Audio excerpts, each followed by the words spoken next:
ఏర్పాటు చేసిన ఈ ప్రీ క్రిస్మస్లో లూకా సువార్త 2వ అధ్యాయం 10-11 వచనాలు నేను చదువుతాను.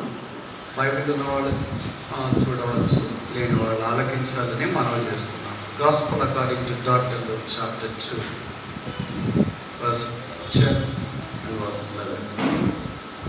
అయితే ఆ దూత భయపడబడి, ఇదిగో ప్రజలందరికీ కలుగు మహా సంతోషకరమైన సువర్తమానము నేను మీకు తెలియచేస్తున్నాను. దావీదు పట్టణం నేను రక్షకుడు మీ కొరకు పుట్టి ఉన్నాడు, ఈయన ప్రభువైన అయిన క్రీస్తు. క్రిస్మస్ సందడి ప్రపంచమంతటా వ్యాపించింది. దేవుడు మానవుడైన సందర్భం, పరలోకం భూమి మీదకి దిగి వచ్చిన పండుగ. ఆత్మ స్వరూపి అయిన దేవుడు రక్త మాంసములు కలిగిన వాడుగా ఈ భూమి మీద ఉద్భవించుట, నిత్యత్వము కలిగిన దేవుడు, పరిమితి గల దేవుడిగా మార్చబడుట, పాపం ఎరుగని దేవుడు పాపముగా చేయబడటానికి పంపించబడుట, పరలోకం భూమిని ముద్దాడిన దినం, వెలుగు చీకటిలోనికి దిగి వచ్చిన దినం, బంధకాలు తెంచబడటానికి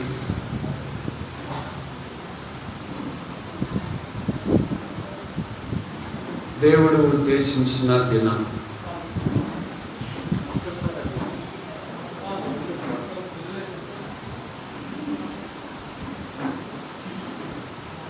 దేవుడు మానవుడిగా దిగి రావాల్సిన అవసరం ఉందా? ఆత్మ దేవుడు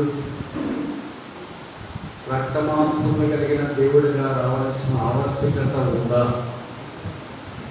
అసలు దేవుడు ఏంటి, దేవుడి లక్షణాలు ఏంటి?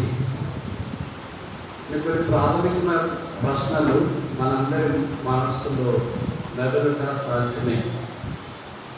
ఈ ప్రశ్నలు మానవ జ్ఞానానికి మించినవి. దేవుడు అనే మాటే మానవ జ్ఞానానికి మించిన వ్యక్తి. జీవితం అంతా దేవుడి గురించిన అన్వేషణ జరిగినా ఆ దేవుడి గురించి మనుషులు తెలుసుకునేది బహుశా జ్ఞానపాతికలంత విషయం అంతంటే తప్పు కాదేమో. కనుక ఈ సాయంకాలం కొన్ని నిమిషాల్లో ఆకాశ మహాకాశాలు పట్టజాలని దేవుణ్ణి, అమర్త్యుడైన దేవుణ్ణి, ఎవరు సమీపింపరాని దురవగాహన తేజస్సులోని దేవుణ్ణి, రాజులకు రాజైన దేవుణ్ణి, సత్యవంతుడైన దేవుణ్ణి అర్థమయ్యేటట్లు ప్రకటించడం దుస్సాధ్యం అనే ఒక చిరు ప్రయత్నం. దేవుని లక్షణాలు అసంఖ్యాకం. దాంట్లో ఒక 3 విషయాలు నేను మీకు జ్ఞాపకం చేయాలని కోరుతున్నాను. మొదటిది, గాడ్ ఈజ్ ద క్రియేటర్. దేవుడు సృష్టికర్త. ఇప్పుడు నేను ఈ మాట చెప్తే మీలో దేవుడు అంటే నమ్మకం లేని వాళ్ళు అనవచ్చు, అదేంటండి ఈ సిస్టమ్ ఎవల్యూషన్ నుండి వచ్చింది కదా అని అంటాం, కోతి నుండి వచ్చింది కదా, డార్విన్ ప్రపోజ్ చేశాడు కదా. నేను ఖచ్చితంగా చెప్పగలను, డార్విన్ గురించి మీ అందరికంటే నాకు ఎక్కువ తెలుసు. ఎందుకంటే నేను డీజీ సబ్జెక్ట్ నాతోనే పిహెచ్డీ చేశాను, నేను యూనివర్సిటీలో పనిచేస్తున్నాను. కనుక డార్విన్ గురించి నేను ఎప్పుడో చదువుకుని ఉంటాను కొంత కాలేజీలో, అంటే అందుకని మీకు ఎక్కువ తెలియకపోవచ్చు. కానీ విచిత్రం ఏంటంటే దేని జాతిలో నుండి దాని జాతిలోనికి రావట ఒక క్రమం, పద్ధతి. అంటే ఉదాహరణకి చూడండి, మొక్కలకు ఉంటాయి, జంతువులకు జంతువులే, పక్షులకు పక్షులే, మనుషులకు మనుషులే. జంతువులకు మనుషులు ఉండడం ఏంటి? జంతువు మనిషిగా మారడం ఏంటి? అంటే కామన్ లాజిక్ ఏం చెప్తుందంటే దుస్సాధ్యం. కనుక దేవుడు మానవుని తన రూపంలో చేసిన. బైబిల్ ప్రకారం మనుషుడు 4 రకాలుగా జన్మించినాడు. ఇంకో మాటలో చెప్పాలంటే మనుషుడికి 4 రకాల జన్మలు. మొదటి రకం ఏంటంటే దేవుడు మట్టిని తన రూపంలో చేసి నాసికారంధ్రంలోనికి జీవవాయువు వదిలినాడు, నరుడాయుడు. అది Adam. So man out of the clay and dust. రెండవది ఏంటంటే ఆ మనుషుడు నిద్రిస్తున్నప్పుడు దేవుడు ప్రకటనకు తీసి అవ్వను సృజించినాడు. కనుక man out of the bones and flesh. ఇది రెండవ రకం. మూడవ రకం ఏంటంటే తల్లిదండ్రుల వల్ల జన్మించిన మనిషి. ఇది అందరికి పరిచయమైంది. నాలుగవది ఏంటంటే కన్యక గర్భవతి కుమారుని కలుగుతారు. అది యేసుక్రీస్తు ప్రభు యొక్క జన్మం. దాన్ని క్రిస్మస్ అంటారు. ఈ 4 రకాలైన జన్మలో మనం ఒకే ఒక రకమైన జన్మలోనికి వస్తున్నాం. అదే తల్లిదండ్రుల ద్వారా వచ్చిన జన్మ. ఆదాము జన్మ ఎవరికి రాదు, అవ్వ జన్మ ఎవరికి రాదు. సందేహంగా యేసు ప్రభు జన్మ ఎవరికి రాదు. దీన్నే మనము అంటే మన తల్లిదండ్రుల వల్ల వచ్చే జన్మే మానవ జన్మ అని అంటాం. ఇది దేవుడు జననంలో ఏర్పాటు చేసిన క్రమం. ఒకటి జన్మించిందంటే దేవుడు ఖచ్చితంగా దాని ఉద్దేశం కొరకే భూమి మీదకి తెస్తాడు. భూమి మీదకి లేకుండా, ఉద్దేశం లేకుండా, ఆబ్జెక్టివ్ లేకుండా దేవుడు మనుషుల్ని భూమి మీద సృజించలేదు. కనుక మొదటి ఏంటంటే దేవుడు మనుషుని ఒక ఉద్దేశంలో సృజించాడు. మనం అనుకుంటాం, నేను ఫలానా వాళ్ళ ఇంట్లో పుట్టింటే బాగుండే, ఫలానా రంగులో పుట్టింటే బాగుండే, ఫలానా ఎత్తులో పుట్టింటే బాగుండే, ఫలానా అంటే బాగుండే అని మనం అనుకుంటాం. విచిత్రం ఏంటంటే మనం ఎలా కూర్చాము, ఏ స్థానంలో ఉన్నాము, అది తీసుకోవడానికి మనకు అంత నచ్చదు. మన నైజమే. మీరు ఆలోచిస్తే ఒక చిన్న కథ చెప్పిన అదొక ఊరు. ఆ ఊళ్ళో ఇల్లు, ఇంటి దగ్గర కాకు. ఆ కాకు కూర్చొని అనుకునిందంట, నేను అంతా ఒకే రంగులో ఉన్నా, నల్ల రంగులో ఉన్నా, ఏ బ్రతుకు ఏమో నాది, ఎవరు నన్ను ఇష్టపడరు, ఎవరు నన్ను పట్టించుకోరు, కనీసం నన్ను బర్డ్గా కూడా ఎవరు ఇంట్లో పెట్టుకోరు, అందరూ నన్ను తోలి వేస్తారు. అందరితో దాన్ని అనుకోవడం ఆగిపోలేదు. ఇప్పుడేమైందంటే ఆ కాకి అలా దూరాన్ని ఒక చిన్న సరస్సు చూసారండి. ఆ సరస్సులో ఒక కొంగ కనిపిస్తే, అదే ఈ కొంగ ఎంత బాగుంది, తెల్లగా ఉంది, కాళ్ళు చూడు ఎంత స్లిమ్గా ఉన్నాయి, ముక్కు చూడు ఎంత పొడవుగా ఉంది, అసలు జన్మ అంటే ఆ కొంగదే, నాదే జన్మ. ఆ కాకి కొంగ దగ్గరికి పోయి ఇలాగ అప్రిషియేట్ చేయడం ఆరంభించింది. నాదే జన్మ, నల్లగా ఉన్నావు, తెల్లగా ఉన్నావు, నీ కాళ్ళు బాగున్నాయి, నీ ముక్కు బాగుంది, చాలా బాగున్నాను.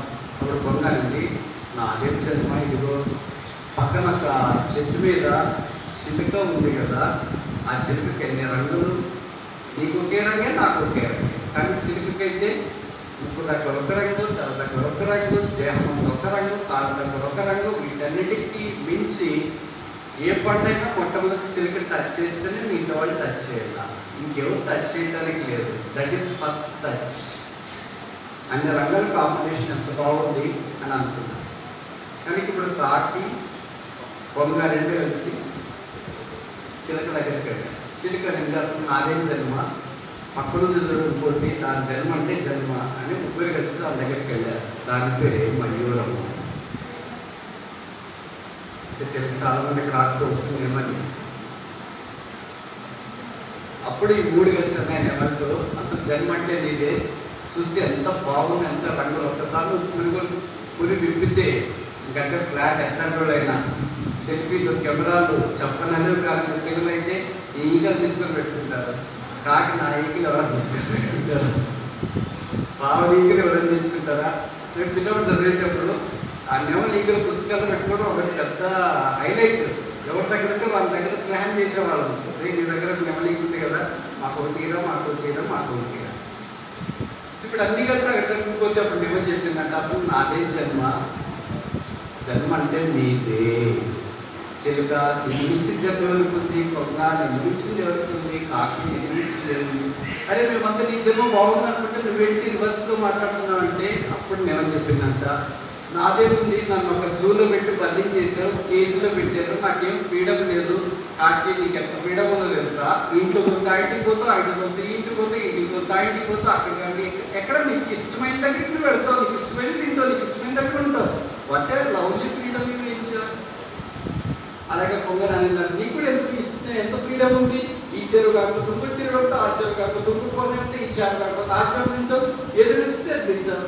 చింతకొచ్చి దీన్ని కూడా అలాగే రామచంద్రుడికి నీకు ఎంత ఫ్రీడమ్ ఉందో తెలుసా? జామ పండు కావాలంటే తింటావు, అడి పండు కావాలంటే తింటావు, యాపిల్ కావాలంటే తింటావు, ఏ పండు కావాలంటే తింటావు. కానీ నన్ను మాత్రం స్వేచ్ఛ లేకుండా బంధించి వేసి. మనిషి జీవితంలో పరమాత్మ ఫ్రీడమ్, స్వేచ్ఛ, జలిడెన్స్. ఇది మయూర నెమలికి లేకపోయింది. అందుకే క్రిస్మస్ ఈ స్వేచ్ఛను ప్రసాదిస్తుంది. బంధించబడిన వారిని విడిపిస్తుంది, చీకట్లో ఉన్న వారిని వెలుగులోకి తెస్తుంది, బయట నుండి బయటపడలేని పాపంలోని వారిని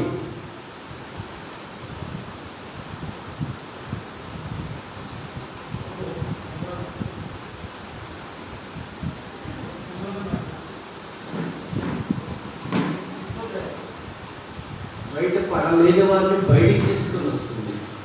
అదే క్రిస్మస్ యొక్క విశిష్ట లక్ష్యం. దేవుడు మానవుడయ్యాడు, దాన్ని క్రిస్మస్ లక్ష్యం. ఈ దేవుడు మొదటి చెప్పాడు, గాడ్ ఇస్ ద క్రియేటర్, దేవుడు సృష్టికర్త. రెండోది, గాడ్ ఇస్ ద హెల్పర్, దేవుడు సహాయకుడు. ఎవరికి సహాయకుడు? ఎవరికి సహాయం కావాలో వాడు. ఎవరికి సహాయం లేదు, ఎవరికి సహాయం కావాలా?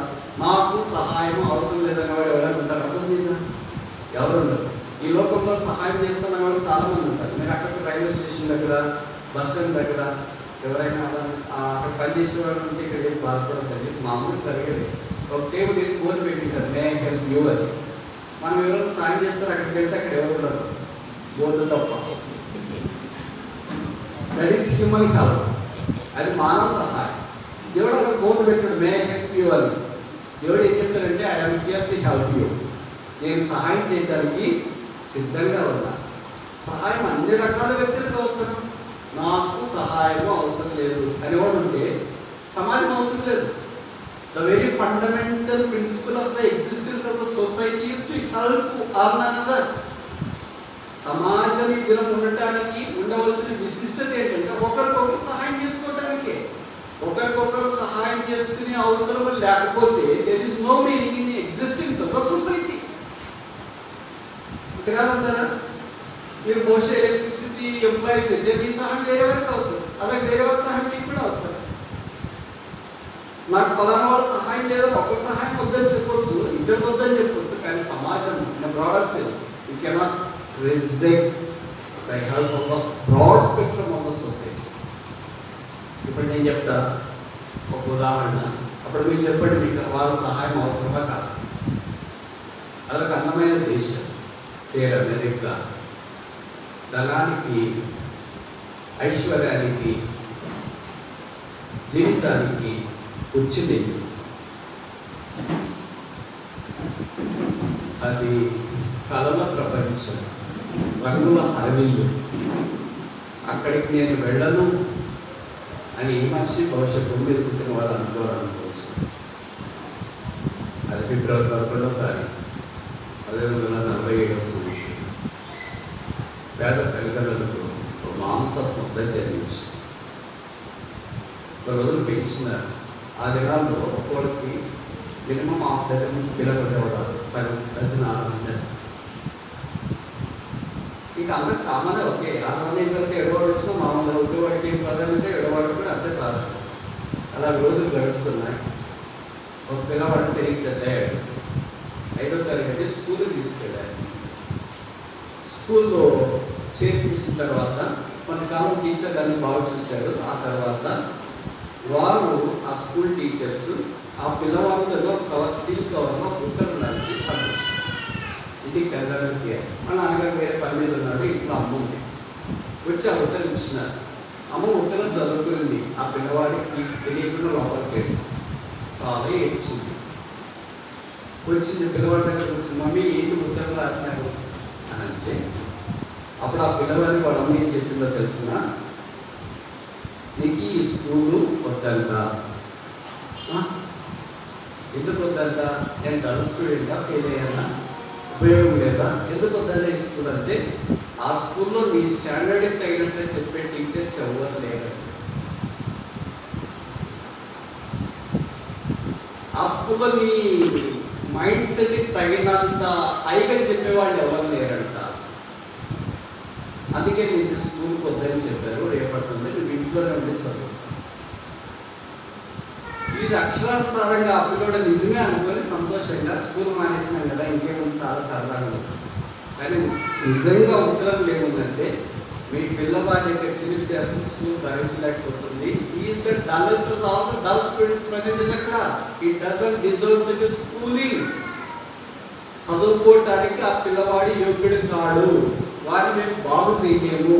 వారిని మేము దయచేసి స్కూల్కి పంపించొద్దండి. అది ఉత్తరం యొక్క సారాంశం. కానీ తల్లి దాన్ని మార్చి కుమారునికి నెగిటివ్ ఇంప్రెషన్ నుండి పాజిటివ్ ఇంప్రెషన్లో తీసుకుని వచ్చి కుమారుని పాజిటివ్గా చెప్పారు. కొన్ని రోజులు గడిచిన స్కూల్ మానేశాడు. స్కూల్కి వెళ్ళినంత కన్సిస్టెంట్గా ఇంట్లో చదువుతలేం కదా. ఇంట్లో ఒక రోజు రూపాయలు ఉంటారు. స్కూల్కి అయితే తప్పదనే మనం కన్సిస్టెంట్గా వెళ్తాం, బాగా చదువుతుంటాం. రోజులు గడుస్తున్నాయి. రైల్లో వెళ్ళి న్యూస్ పేపర్లు అమ్ముకొని కుటుంబానికి సహాయం చేస్తూ వచ్చాను. అలా స్కూల్ డ్రాప్ అయిపోయి ఫెయిల్ అయిపోయి ఏం చేయాలో దిగుదలుచుకున్నా న్యూస్ పేపర్లు అమ్ముకుంటూ కేక్స్ అవి తింటూ ఎవడో ఇచ్చే తింటూ రోజులు గడుస్తూ వచ్చాను. స్కూల్ మానేశాడు కదా, ఇంకా అవి పనులు చేయడం, ఎక్స్పెరిమెంట్ చేయడం ఆరంభించాం. అలాగూ ఇది మనం వెలుగులో కూర్చున్నాం.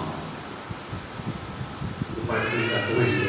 ఎలక్ట్రిసిటీ డిపార్ట్మెంట్కి ఆయన పేరే థామస్ ఆల్వా ఎడిషన్. మీరు ఊహిస్తారా, స్కూల్లో కూడా పనికిరాని ఒక వ్యక్తి ప్రపంచాన్ని వెలిగించగలడు. మీరు ఏమనుకోకపోతే నేను ఒక మాట చెప్తున్నా, ఏమనుకోక ఎలక్ట్రిసిటీ దినాన్ని నిలబడి ఉందంటే we all are indebted, especially the employees, to Thomas Alva Edison. ప్రపంచం వెలుగుతుందంటే ఆయనకి ఎంతో చేతులెత్తి కృతజ్ఞతలు. Is the father of electricity. 9999 experiment fail అయింది మన భాషలో. 10,000 ఎక్స్పెరిమెంట్ బల్బ్ కనపడదు. ఇది నా మైక్ వినిపిస్తుంది, రికార్డ్ చేస్తున్నారు కొంతమంది, ట్రాన్స్మిట్ చేస్తున్నారు. ఇవన్నీ ఒకే ఒక వ్యక్తి కారణం. ఆ వ్యక్తి యొక్క శాస్త్ర పరిశోధనలు అమెరికాలో ఇంతవరకు వచ్చింది. ఇంతవరకు స్టిల్ ఈరోజు దాకా కూడా నేను గమనించిందో లేదో, ఈ దినాన ప్రపంచం శాస్త్ర జ్ఞానం ముందుకు పోవటానికి ఒకే ఒక వ్యక్తి కారణం. ఆయన పేరే థామస్ ఆల్వా ఎడిసన్.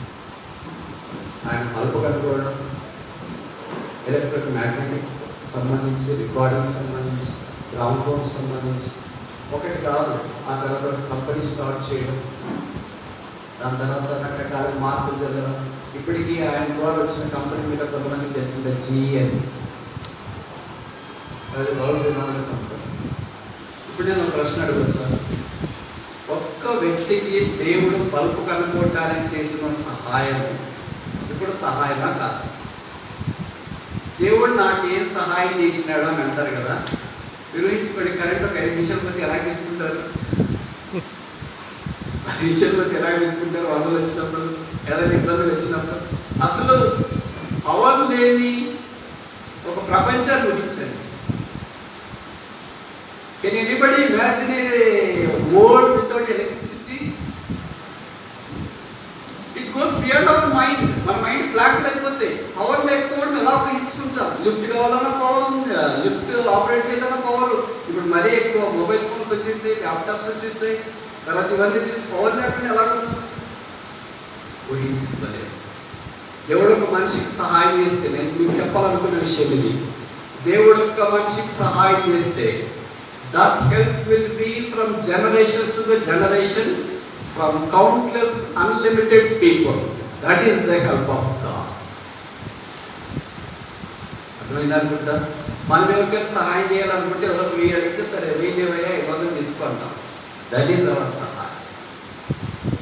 మన సహాయం టెంపరీ. 500, 1000, 2000, ఇప్పుడు భోజనమో, ఇప్పుడు డ్రెస్తో ఒక దగ్గరికి డ్రాప్ చేయడమో, పికప్ చేయడం, దిస్ ఆల్ టెంపరీ. ఇప్పుడు చూడండి, దేవుడు సహాయం చేసి ఇన్వెన్షన్ చేయడానికి థామస్ ఎడిసన్కి ఇచ్చిన దాన్ని బట్టి ఇదిగా ప్రపంచం అంతా ఎలా ఉంది. మీరు చాలా మంది గల్ఫ్ చూసి వచ్చి చూడకపోయింది, వచ్చి మిడిల్ ఈస్ట్ అంటాం కదా. రాత్రి ప్రపంచంలో ఏదైనా దేశాలు చూడాలంటే మిడిల్ ఈస్ట్ చూడాలా అని అంటారు. తడుపు వెలుగులతో, సోయాకాలతో మిడిల్ ఈస్ట్ మానవ జాతికి విసిరే సవాలు, ఆకర్షణ ఊహకు మించింది. మనకంటే ఏమనుకోతుంది. మన దగ్గర వీధి దీపాలే సాధారణ సరిగా అడగవు. మీకు తెలుసో తెలియదు, గల్ఫ్ వల్ల పగలు రాత్రి హైవేస్ మీద కూడా మీరు ఎప్పుడో చూసారా? హైవేస్ మీద లైట్లు ఉండడం ఇక్కడ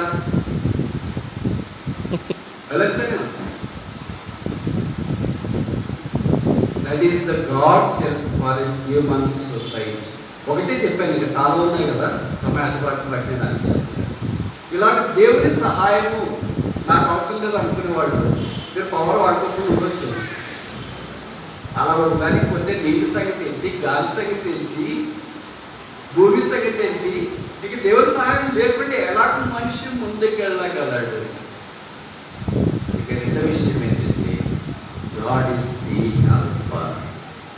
దేవుడు సహాయం. అది మనం అనుకున్నట్లు రాకపోవచ్చు, అది మనం తలంచినట్లు జరగకపోవచ్చు, అది మనం కోరిన విధానంలో రాకపోవచ్చు.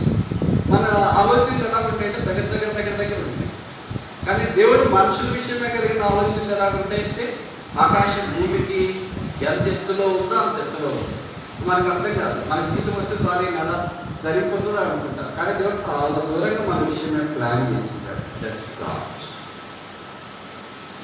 అదే క్రిస్మస్ మనకు ఇచ్చే సందేశం. రెండు విషయాలు తెలుసు. గాడ్ ఇస్ ద క్రియేటర్, దేవుడు సృష్టికర్త. రెండవది గాడ్ ఇస్ ద హెల్పర్, దేవుడు సహాయకుడు. మూడో చెప్పు ముగించడానికి ప్రయత్నం చేస్తాం. గాడ్ ఇస్ ద సేవియర్, దేవుడు రక్షణ.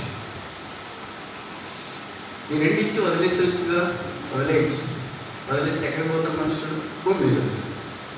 భూమి అయిపోయిన తర్వాత, అక్కడ భూమి మీద జీవితం అయిపోయిన తర్వాత వాట్ నెక్స్ట్? మామూలు మనం తలస్తాం. ఇంక నెక్స్ట్ ఏం లేదండి, తీసుకెళ్ళి ఎవరు వారి పద్ధతి ప్రకారం దహన సంస్కారము అని అంటారు కదా, అది ఎలాగ చేసిస్తాం. ఆ తర్వాత ఎక్కడ పోతుందంట. ఇప్పుడు జంతువులకి మనుషులకి తేడా ఉందని నేను నమ్ముతాను లేదా? నమ్ముతారు. ఫండమెంటల్ తేడా ఏంటి? మనకి డిసైడింగ్ పవర్ ఉంటుంది, లేకపోతే మనకి ఆత్మ ఉంటుంది, వాటికి అదే ఉండదు. మనకి భక్తి, దైవము, ప్రార్థన, ఇది రకరకాల మనకు పూజలు, పురస్కారాలు ఇవన్నీ మనకు ఉంటాయి. జంతువులు ఎప్పుడు పూజ చేసి నువ్వు చూసారా? భక్తితోనే చూసారా? ప్రార్థన చేసి చూసారా? ఏముండదు. ఎందుకంటే జంతువు. ఇప్పుడు అవి చనిపోయిన తర్వాత ఎక్కడికి వెళ్తే తెలియదు. రోజంతా కోళ్ళు కోస్తున్నా, పొట్టేళ్ళు కోస్తున్నారు, ఇంకా అన్ని చాలా కోస్తుంటారు. ఎక్కడ పోతుందో తెలియదు. అయితే మనిషి చనిపోయిన తర్వాత జంతువుల వలె ఒక భూమి మీద పాతిపెట్టిన తర్వాత, దహన సంస్కారం చేసిన తర్వాత మనిషి అదృశ్యమయ్యేటట్లుంటే there is no difference between a human life and the life of the kingdom of animals. ఈ రెండు ఒకటే మీరు నమ్మితే భవిష్యత్తు ముందు చెప్పేది మీకు అవసరం ఉండకపోవచ్చు. కానీ ఈ రెండు వేరే నమ్మితే ముందు చెప్పేది అవసరం. Man is unique. మనిషి సమానుడు. తన ఆలోచన సరళి కానీ, తన సహాయ సరళి కానీ, తన పూజ చేసేది కానీ, ప్రార్థన చేసేది కానీ, జపాలు చేసేది కానీ, తన దేవుడు అంటే తన డామినేషన్ పుట్టిన మొదలకు ఎవరు చెప్పారు? దేవుడు అది ఇన్బిల్ట్ ప్రోగ్రామ్. ఎక్కడ చూస్తే దేవుడు అంటేనే భక్తి పారవస్యంతో నిండిపోతారు. చెప్పులు బయట వదిలేసుకోవాలని ఎవరు చెప్తారు? దేవాలయంలోనికి చెప్పులు బయట వదిలేసుకోవాలని ఎవరు చెప్తారు? మసీదులోనికి చెప్పులు బయట వదిలేసుకోవాలని ఎవరు చెప్తారు? చర్చిలోనికి. ఇన్బిల్ట్ క్యారెక్టర్ అది. వాళ్ళకి ఆ వాతావరణం వచ్చిన వెంటనే అన్ని మర్చిపోతారు. ఎవరు తింటున్నారు, ఎవరు పట్టుకున్నారు, ఎవరు చేసినారు అన్నీ మర్చిపోతారు. భక్తి పారవస్యంతో మనిషి నిండిపోతారు. అంటే దేవుని యొక్క లక్షణం. ఈ దేవుని లక్షణం దేవుడి మనసులో వచ్చింది. ఆ లక్షణాన్ని బట్టి మనుషునికి దేవుడు అంటే ఆశ, జిజ్ఞాస, అన్వేషణ, సత్యాన్వేషణ ప్రవేశిస్తూ వచ్చింది. అది మనిషి జీవితంలో దేవుడు ఆరంభించిన గొప్ప సక్రియ. ఇప్పుడు విచిత్రం ఏంటంటే ఈ లోకం జీవిస్తున్నప్పుడు మనిషిని మధ్యలోని పాపం అనేది ప్రవేశించింది. దీనికి మాట చెప్తే మీరు అనొచ్చు, పాపం అంటే ఏంటండి? మనం బాగానే ఉన్నాం కదా, మనమే నష్టం చేయట్లేదు, మనమే కీడ్ చేయట్లేదు కదా, మనకి నష్టం చేయట్లేదని అనుకుంటాం, కీడ్ చేయట్లేదని అనుకుంటాం, మనకు పాపం కాదని అనుకుంటాం.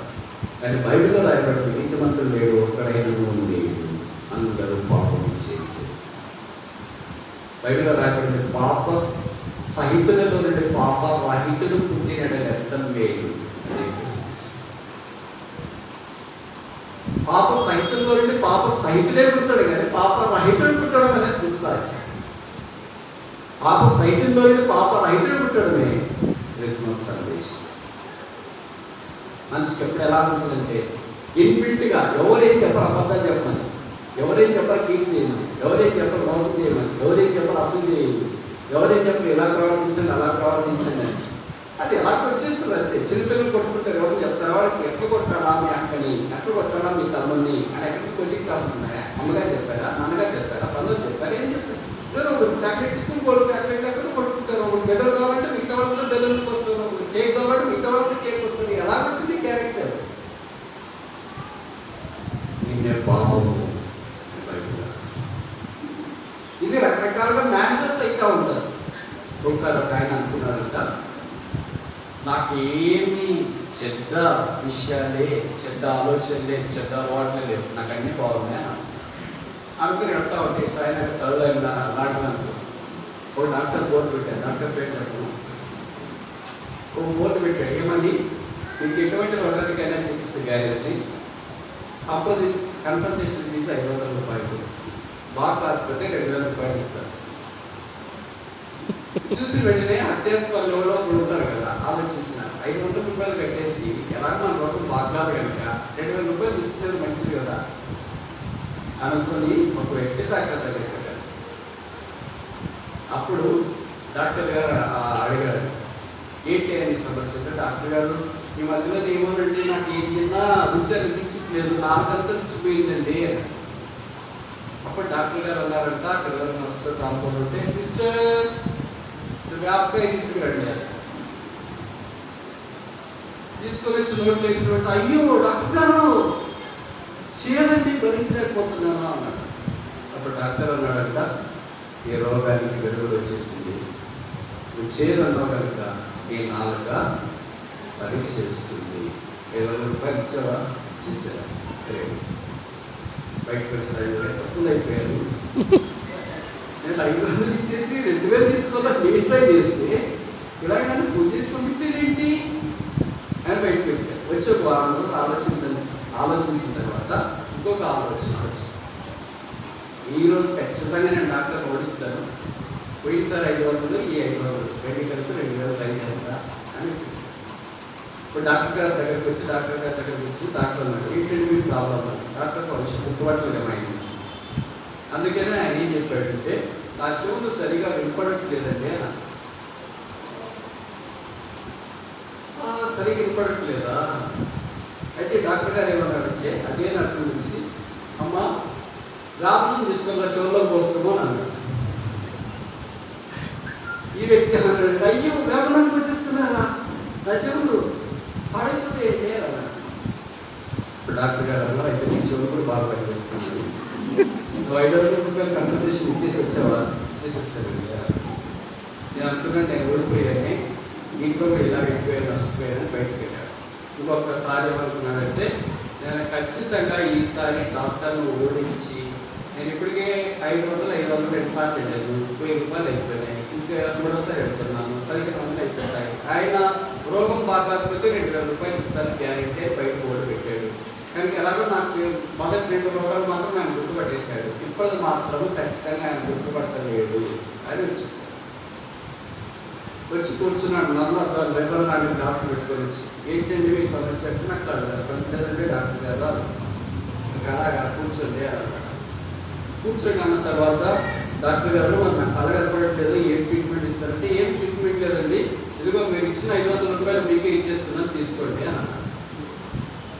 కాదంటే మీరు 500 కాదు కదా 2000 ఇస్తాను అన్నారు కదా అని అంటే, అదే మీరు చూసుకుంటేనే కదా మీకు అర్థమవుతుంది అన్నాడు.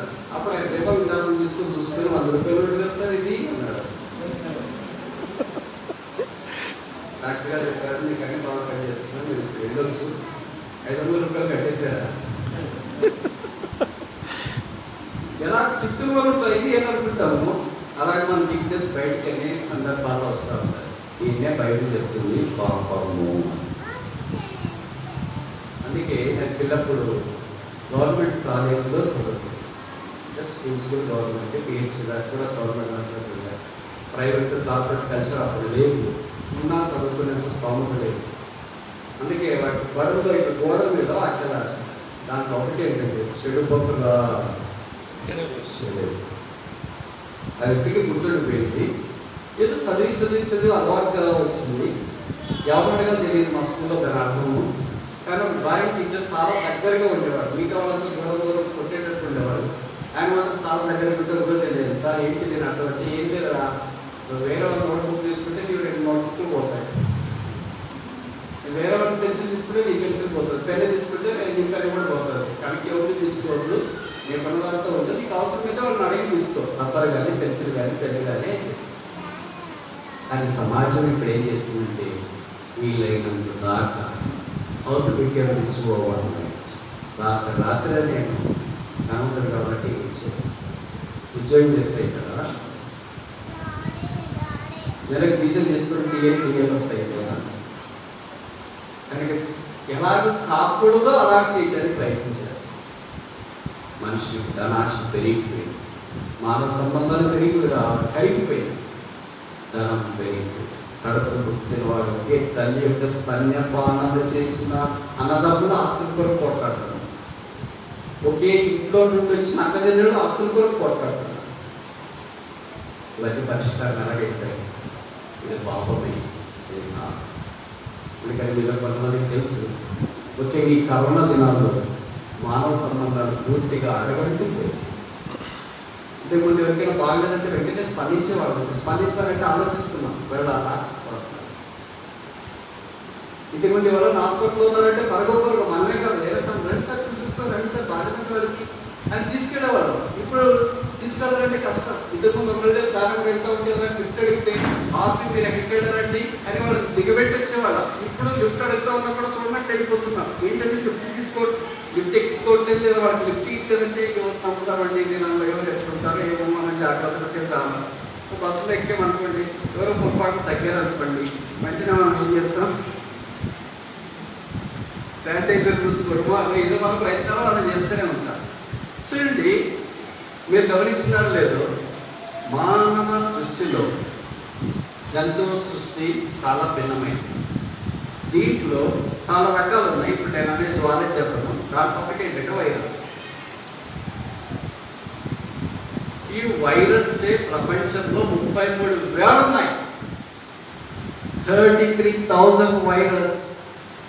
దాంట్లో హానికరమైన ఉన్నాయి, హానికరం కాదు మేలు తీసే కూడా ఉన్నాయి. అలాంటి వైరస్ ఒక్క వైరస్ ఏంటంటే కరోనా వైరస్. 33,000 వైరస్లో ఒక్క రకమైన వైరస్కే ప్రపంచం వడికిపోతుంది. 9 నెలల నుండి చిగురుటాకపోతే కోట్లు బిలియన్లు వేస్ట్ అయిపోయినాయి, ఉద్యోగాలు పోయినాయి, కుటుంబాలు ధ్వంసం అయిపోయినాయి. ఇష్టమైన వారు, బంధువులు, రక్త సంబంధికులు, జ్ఞానం కలిగిన వారు, తెలివి కలిగిన వారు, రాజకీయ నాయకులు, చీఫ్ మినిస్టర్లు, ఎమ్మెల్యేలు, మీరు ఎవరినైనా చెప్పండి. ఫైనల్గా ప్రపంచ అగ్రనేత, వైట్ హౌస్ అధినేత, అమెరికా అధ్యక్షుడు డొనాల్డ్ ట్రంప్, ఆయన కూడా కరోనా వచ్చింది. మీరు ఇస్తారా ఎప్పుడైనా అలాంటి వ్యక్తి కరోనా రావడం ఏంటండి? మీరు చాలా మంది డొనాల్డ్ ట్రంప్ ఎంత నుంచో తెలియకపోవచ్చు. నేను ఆ మధ్యలో దుబాయ్కి వెళ్ళాను. మీరు చాలా అడ్వర్టైజ్మెంట్ బిల్ బోర్డ్స్ చూస్తుంటారు కదా, అక్కడ కొన్ని రియల్ ఎస్టేట్ వీక్ తర్వాత ఇంకేదైనా హాస్పిటల్స్ అన్ని అడ్వర్టైజ్మెంట్ చూస్తుంటారు. అడ్వర్టైజ్మెంట్ పొడవు వెడల్పు మ్యాక్సిమం మీరు ఎంత చూసింటారు చెప్పండి?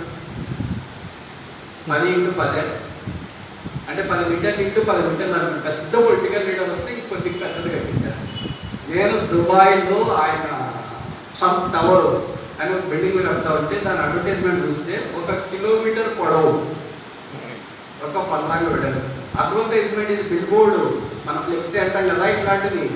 అట్లాంటి ఫ్లెక్సీ 1 కిలోమీటర్ మీరు తీసుకోవాలి. ఒక అడ్వర్టైజ్మెంట్కే అంత ఖర్చు పెడుతున్నాడంటే హౌ రిచ్ ఈస్. ఏమైంది? వైరస్కి ఏం పక్షపాతం లేదు. ధనవంతుడు కదా నేను ఎందుకు వెళ్ళాలి అనుకోదు, పేదడు కదా నేను ఎందుకు వెళ్ళాలి. అంత ధనవంతుడు మొదలుకొని ప్లాట్ఫామ్ దగ్గర చెట్టు కింద తొమ్మిది పండ్ల మీద ఏదైనా చిన్న వ్యాపారం చేసుకునే సామాన్యుడి దాకా కూడా ఇట్ టచ్. దానికి ఏం కులం, రాజకీయ పార్టీలు, చదువు, నాగరికత, గ్రామాలు, పట్టణాలు అని తేడా లేకుండా ప్రతి ఒక్కరిని మనం కూడా అలాంటి ఈ ఒక్క దాని వరకే మనుషుడు చిగురుటాటోనే వణుకుతూ ఉంటే పాపం విషయం. ఈ లోకాన్ని విడిచిపెడితే వెళ్ళే ఒక్కో లోకాల విషయం. దాన్ని కొరకు యేసుప్రభు భూమిని దిగవచ్చు. మనం ఈ లోకాన్ని విడిచిపెట్టిన తర్వాత ఇంకొక లోకం ఉంది, దాన్ని పరలోకం అంటారు. దానికి వ్యతిరేకంగా ఇంకొక లోకం ఉంది, దాన్ని పాతాళం అంటారు.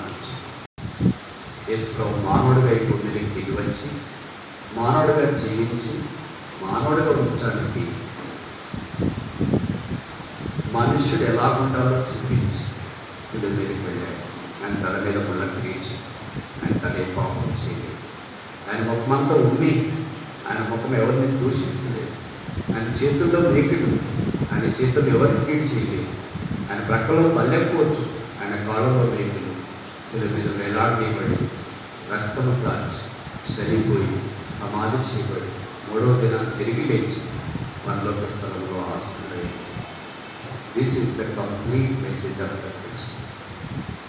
యేసు ప్రభువు మానవుడుగా భూమికి దిగి వచ్చి మానవుడుగా జీవించి పరలోక రాజ్యానికి వెళ్ళకముందు శిలువ మీద మనుషులందరి కొరకై రక్తం కాచి, బైబిల్లో రాయబడి యేసు రక్తం ప్రతి పాపము నుండి మనల్ని కడిగిపోతుంది కాచి. మన పాపమున్న మనుషులకు పరిహారం ఇచ్చేది అదే యేసు రక్తం. పరిశుద్ధ రక్తం, ఆవల రక్తం, పుణ్య రక్తం, ప్రతి పాపాన్ని కడిగే రక్తం, జీవితాన్ని మార్చే రక్తం, శాంతి ఇచ్చే రక్తం, సమాధానం ఇచ్చే రక్తం, నెమ్మదించే రక్తం, ఆరోగ్యం ఇచ్చే రక్తం, క్షేమం ఇచ్చే రక్తం. మనుషులు జీవించిన తర్వాత, ఈ లోకాన్ని విడిచిపెట్టిన తర్వాత మన లోకానికి చేర్చేది యేసు ప్రభు యొక్క క్రిస్మస్. ఇది స్వీకరించి పరలోక రాజ్యంలో మనుషులు ప్రవేశించాలనే దేవుని యొక్క ఉద్దేశం. అందుకే దేవుడు మానవుడిగా అయిపోయింది. దేవుడు మానవునికి చేసిన సేవ మనుషులు గుర్తించలేదు. విచిత్రం ఏంటంటే మనిషి చేసిన సేవ గుర్తిస్తాడు. దేవుడు కదా ఆయన చేస్తాడు, అంతకంటే చేయకపోతే ఏంటి అని చెప్పి గ్రాడ్యుయేట్గా తీసుకుంటాం. ఒక మనిషి మన బస్సులో పోతున్నప్పుడు మనకు సీట్ ఇస్తే థ్యాంక్ యూ అండి అంటారు. మనకు మంచి గ్లాస్ ఇస్తే థ్యాంక్ యూ అండి అంటారు. మనకి ఏదైనా చిన్న సహాయం, చిన్న లేదండి మీరు చిల్లరిస్తారని చిల్లరిస్తే థ్యాంక్ యూ అంటారు. దేవుడు మానవుడుగా భూమిని దిగి వచ్చి మన పాపాలన్నీ క్షమించడానికి శిలువలో రక్తం కార్చి చనిపోయి సమాధి చేయబడి తిరిగి లేస్తే మనం సాధారణ థ్యాంక్స్ దేవుడు కదా అలాగే చేయాల్సిందే. ఒక విషయం చెప్పి నేను ముందుకెళ్ళడానికి ప్రయత్నం చేస్తాను. మన భారతదేశానికి ఒక సుపరిచితమైన స్త్రీ ఉంది. ఆమె పేరు మదర్ తెరీసా. 1972వ సంవత్సరం ఆమెకు ఒక బహుమతి ప్రదానం చేశారు. ఒకటేంటి అని మీరు అనవచ్చు, చాలా బహుమతులు వచ్చినాయి. నోబెల్ పీస్ ప్రైజ్ కూడా అనుకోవచ్చు, భారతరత్న కూడా అనుకోవచ్చు. ఆ బహుమతులు ఆమెను ఎక్కించలేదని వచ్చినాయి. ఇవన్నీ ఎందుకు వచ్చినాయి? చేసిన సేవ. భారతదేశాన్ని అవిచ్ఛిన్నంగా పరిపాలించిన మహిళ మీకు తెలుసు, ఐరన్ లేడీ అంటారా. ఆమె పేరు ఇందిరాగాంధీ. ఆమె సాధారణంగా ఎవరి మాట వినదు. మాట విన్న వాళ్ళు వదిలేదు. ఒకసారి చెప్పనా, ఆమె సాధారణంగా ఎవరి మాట వినదు. ఆమె మాట వినని వాళ్ళని వదిలేదు. ఆమె బహిరంగంగా కన్నీళ్లు కార్చింది ఇప్పటిదాకా ఎవరు చూడలేదు. అది బహుశా లోపల గదిలో ఏమిడిస్తో తెలియదు, కానీ బహిరంగ కన్నీళ్లు కార్చింది. ఒకే ఒక్కసారి పత్రిక ఆమె కళ్ళ నీళ్లు కార్చింది, లేదా కళ్ళలో నీళ్లు పెట్టుకునింది అని రాసి. ఏంటి ఆ సందర్భం?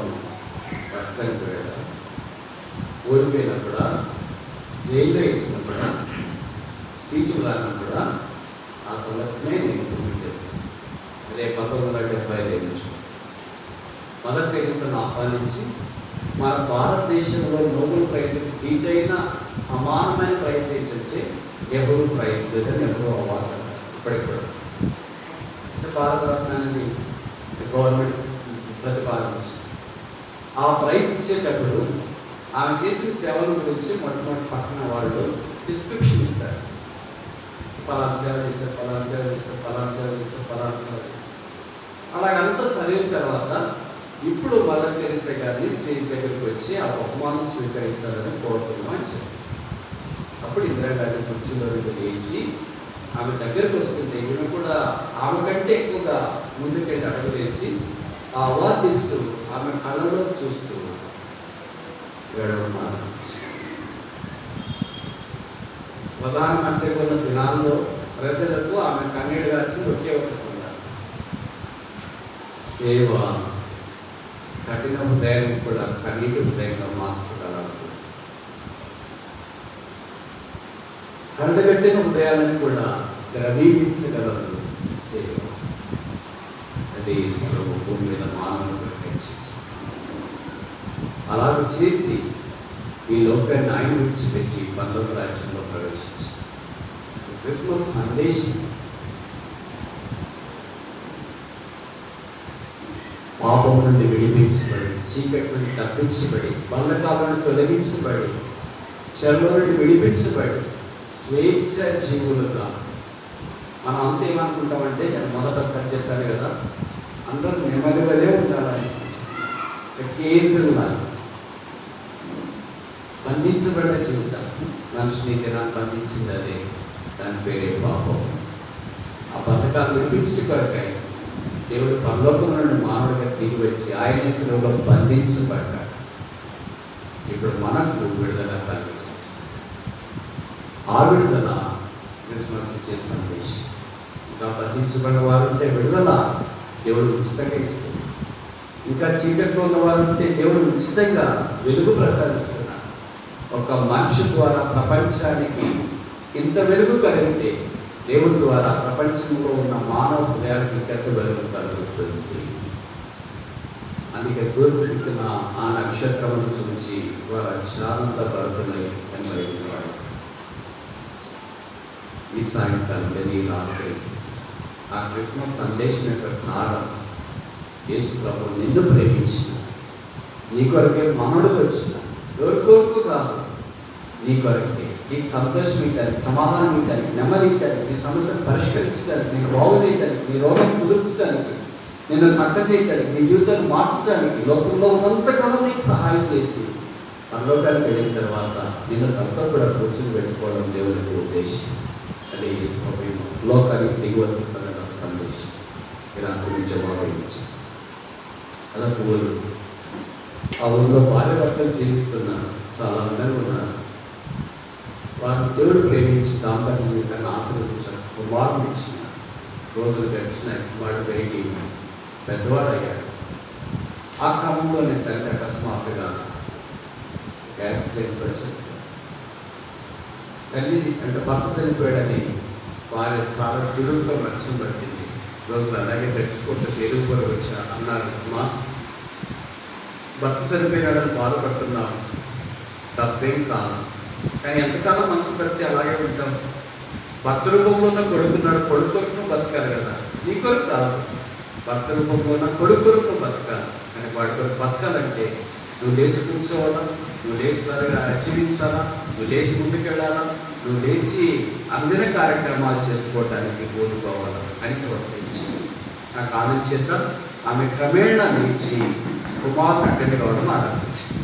ఇలా రోజులు గడుస్తూ ఉంటే కుమారుడికి ఒకసారి 16-17 సంవత్సరం వచ్చేటప్పటికి తల్లి ఒక బర్త్డే గిఫ్ట్ ఇవ్వాలనుకుంది.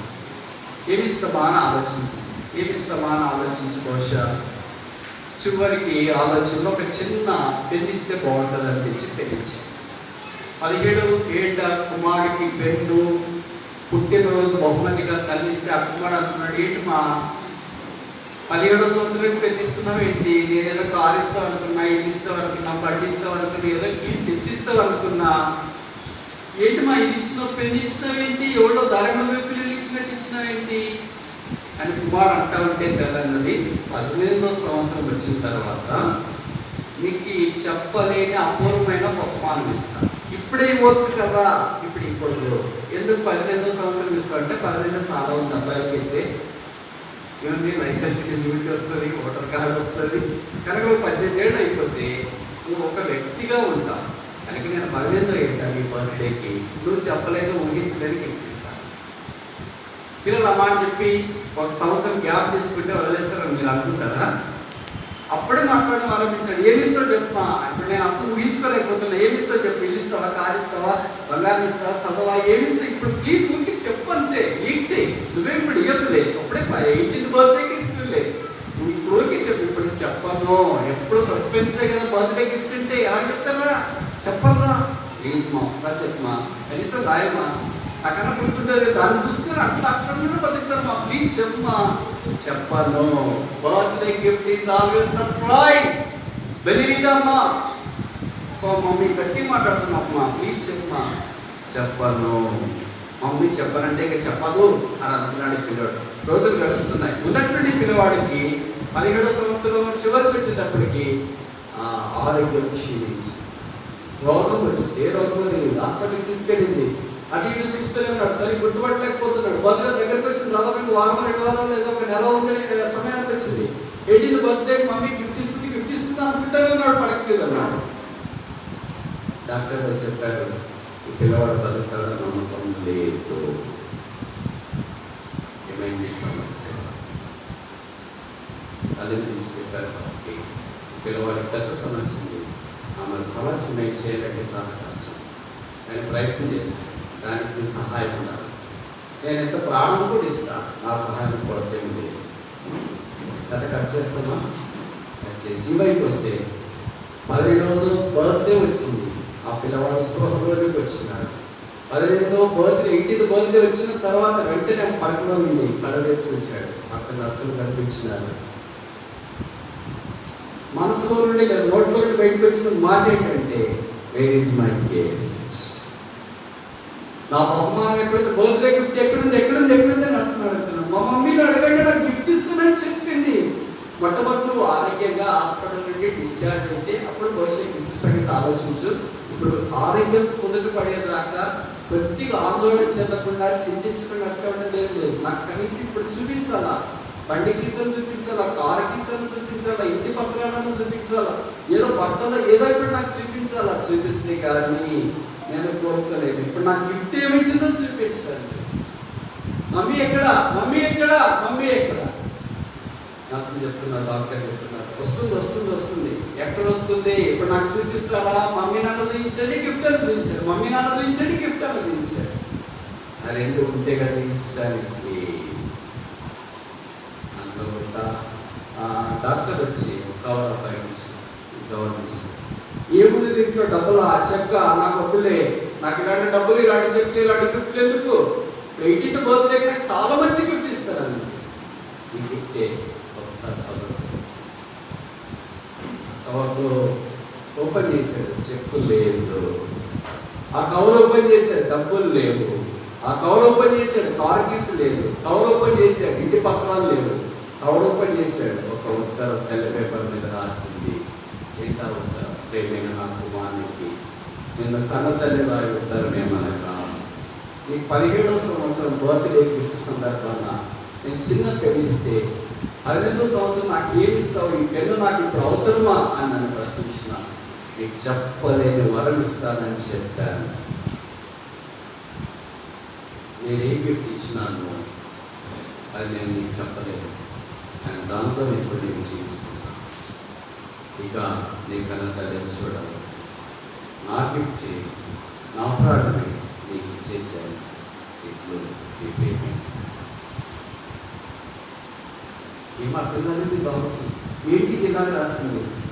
పక్కన వాళ్ళు చెప్పారు, కుక్కలని ఈ వైపు తిప్పించాలి, ఆ వైపు తిప్పితే నువ్వు అనారోగ్యంతో హాస్పిటల్లో ఉన్నప్పుడు స్పృహ కోల్పోయావు, నీ గుండె ట్రాన్స్ప్లాంట్ చేయడానికి చెప్పారు. చాలా ప్రయత్నాలు చేశారు, గుండె కొరకు దొరకలేదు. డాక్టర్ నన్ను పరీక్షించినాడు, నా గుండె నా పాటు సూట్ అవుతుందని చెప్పారు. అందుకే నా గుండెని తీసి ఇచ్చారు, అది నీకు పెట్టారు. ఇప్పుడు అమ్మ అంటున్నట్టుంటే నాశనం. ఇప్పుడు నువ్వు ప్రాణంతో ఉన్నావు, ఆ గిఫ్ట్ చేయి.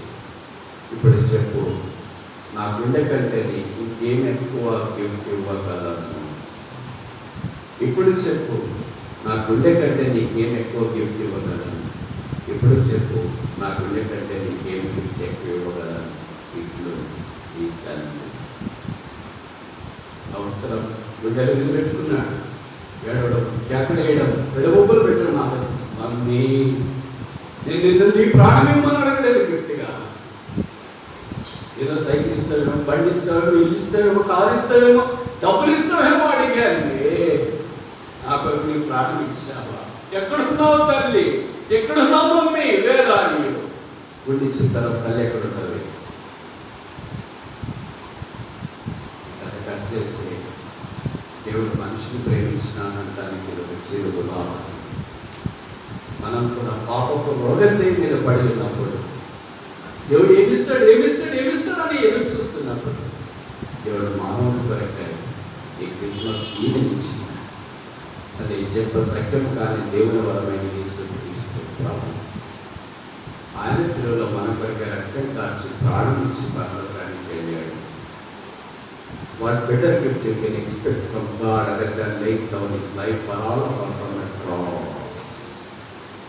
Unspeakable gift, unique gift. అసమానమైన అద్వితీయమైన ఈ దేవుడు తన ప్రాణం ఇచ్చిన వరం కంటే మానవునికి దేవుడు ఏమి ఎక్కువైన వరం ఇవ్వాలని మనం కోరవచ్చు. ఈ వరాన్ని, ఈ గిఫ్ట్ స్వీకరిస్తావా నిరాకరిస్తావా? ఈ స్పందన జవాబు స్వీకరిస్తే నీ ఉదయంలో క్రిస్మస్ ఈనాడు, నిరాకరిస్తే నీ ఉదయంలో క్రిస్మస్ ఆరంభం కాదు. స్వీకరిస్తే పరలోక ప్రాప్తులు అవుతాను, నిరాకరిస్తే నీ జీవితానికి నీవే బాధ్యత. నీ స్పందన ఏంటి? వాళ్ళు చూస్తారా? మేము మీకు ప్రార్థించుకుంది. యేసు ప్రభు మనందరి కొరకై మానవుడిగా భూమి దిగి వచ్చిన, పేదనాడుగా జన్మించినాడు, శిష్యుగా పశువుల పెట్టలో పరుండబెట్టబడ్డాడు. అందరితో మన పాపానికి విడుదల విముక్తి రాదు. అందుకని శిలువ మీద పడి రక్తము కార్చి చనిపడి సమాజపడి తిరిగి లేచిన యేసు రక్తం ప్రతి పాపం నుండి మనల్ని కడిగిపోతేగా చేస్తుంది. అదే ఆయన ప్రాణం. ఆయన ప్రాణాన్ని మనకు ఈవిగా ఇచ్చిన అదే క్రిస్మస్ సందేశం. క్రిస్మస్ అంటేనే షేరింగ్ దట్ గిఫ్ట్. ఈవిని ఇచ్చుకొత్త లేదా ఇచ్చుకొచ్చుకోను. ఈ రాత్రి దేవుడిని ఇక్కడికి తోడుకొని వచ్చిన ఈ పైన దేవుడికి ఎంతో ప్రేమ ఉంది. ఇటువంటి దేవుడికి ఇష్టం. నీకు సంతోషం, శాంతి, నెమ్మది, సమాధానం ఇవ్వాలని కోరుతున్నాడు. నిన్ను కట్టాలని కోరుతున్నాడు, నీ కుటుంబాన్ని కట్టాలని కోరుతున్నాడు, నిన్ను బాగు చేయాలని కోరుతున్నాడు, నీ కుటుంబాన్ని బాగు చేయాలని కోరుతున్నాడు, నిన్ను ఆశీర్వదించాలని కోరుతున్నాడు, నీ కుటుంబాన్ని ఆశీర్వదించాలని కోరుతున్నాడు, నిన్ను దీవించాలని కోరుతున్నాడు, నీ కుటుంబాన్ని దీవించాలని కోరుతున్నాడు. నీకు ఇష్టమైన అలాగైతే యేసు ప్రభువా నా పాపాలు క్షమించు, నా హృదయంలో వింటున్నాను.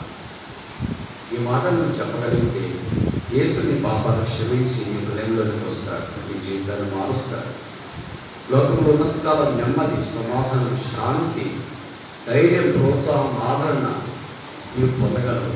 ఈ లోకాన్ని విడిచిపెట్టి పరలోక రాజ్యంలో మోక్షంలో నేను ప్రవేశిస్తాను. ఇదే క్రిస్మస్ సందేశం.